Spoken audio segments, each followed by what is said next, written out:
नमस्कार, मैं जितेंद्र शर्मा।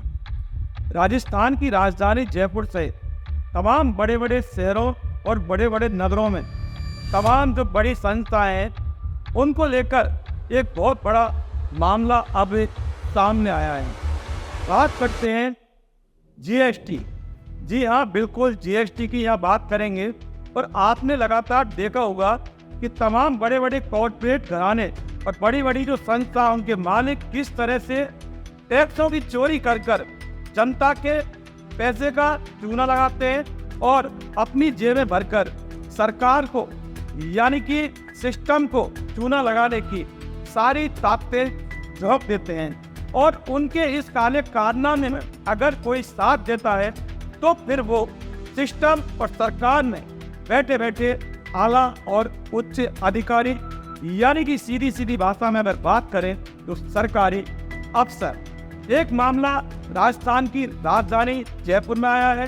बात करेंगे जयपुर दिल्ली रोड पर स्थित एक लग्जरी रिजॉर्ट। उस रिजॉर्ट का नाम हम आपको बताते हैं कि Rajasthani resort and studio limited. बिल्कुल ठीक 5.5 करोड़ की जीएसटी चोरी का मामला अब सामने आया है। सिस्टम इसकी जांच कर रहा है और जीएसटी कमिश्नरेट ने अपनी एक एंटी इवेजन ब्रांच जब यहाँ जांच के लिए गठित की तो बहुत बड़ी काले कारनामों का एक फेहरिस्त सामने आई। 5.5 करोड़ की जीएसटी चोरी का मतलब आप अच्छी तरह समझ सकते हैं, बताने की जरूरत नहीं है।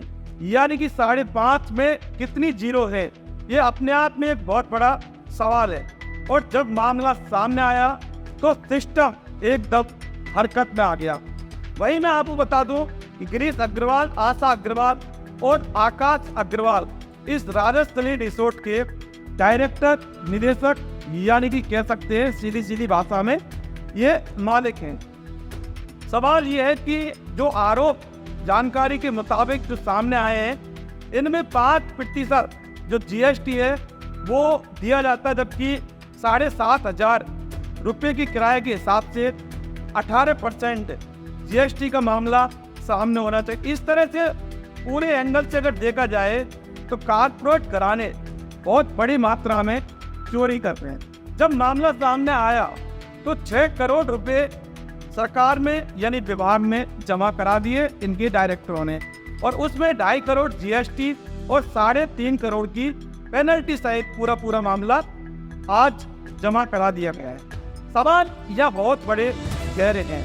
मामला जीएसटी चोरी का नहीं है, मामला जीएसटी चोरी के बाद इन्वेस्टिगेशन का नहीं है, मामला उजागर होने का नहीं है, और मामला पेनल्टी और जीएसटी जो चोरी है वो जमा कराने का नहीं। सवाल सबसे बड़ा गहरा है कि आखिर इन लोगों की हिम्मत इतनी कैसे हो जाती है, इन लोगों की हिम्मत इस कदर कैसे बढ़ जाती है, किन किन रसूखातों के हाथ इनके पीछे होते हैं, और किस किस सरकारी मुलाजिम, अधिकारी और सिस्टम और सरकार में बैठे बैठे उन नेताओं के इनके ऊपर हाथ होते हैं, जिससे कि ये आम जनता के खून पसीने की कमाई को चूस कर अपने जेब में रखते हैं, यानी कि सीधी सीधी भाषा में टाका डालते हैं, और वही सरकार को चूना भी लगाते हैं। लेकिन सवाल ये है कि आखिर ये लोग सरकार को चूना लगाते हैं तो इसकी जिम्मेदार सरकार में बैठे वो ताकतवर ब्यूरोक्रेसी और जो नेता है उनकी सहमति के बिना और उनकी मिलीभगत के बिना कोई भी कारपोरेट जगत का कोई भी डायरेक्टर या कोई भी संस्थान का मालिक ऐसी हरकत नहीं कर सकता। लेकिन अब देश की जनता के सामने एक बहुत बड़ा संकट सिर्फ यही है कि ये तो एक राजस्थानी रिसोर्ट का मामला है जो सामने आ गया। ऐसे कितने हजारों रिसोर्ट और कितने हजारों डायरेक्टर उन कंपनियों के इस तादाद में इस कदर यहाँ बैठे हुए हैं जो लगातार जनता के पैसे को चूस रहे हैं और डाका डालकर अपनी तिजोरियों को भर रहे हैं और अपने घरों को भर रहे हैं। इस ओर सरकार का ध्यान बिल्कुल अग्रसर किया जाना उचित होगा। नई सरकार बनी है राजस्थान की बदलदार सरकार को इस ओर जरूर ध्यान देना चाहिए। जहां मोदी सरकार भ्रष्टाचार खत्म करने की बात करते हैं, भ्रष्टाचारियों को लगातार जेल में डाल रहे हैं। भारत का नौजवान देश के समक्ष मौजूद चुनौतियों को अच्छी तरह समझ रहा है, इसलिए वो भ्रष्टाचार के खिलाफ है। यह सीधा सीधा जो ताजा उदाहरण है वो आम आदमी पार्टी के मुख्यमंत्री को जिस तरह से जेल में डालकर साबित कर दिया, उनकी ही भाषा में कि भ्रष्टाचारियों को जेल में डाला जाएगा। तो सवाल यह है कि राजस्थानी रिसोर्ट जैसे किन किन लोगों को और उनके किन किन मालिकों को ये बदलना सरकार कब जेल में डालेगी और इन भ्रष्टाचारियों पर लगाम लगेगी, ये एक वक्त बताएगा।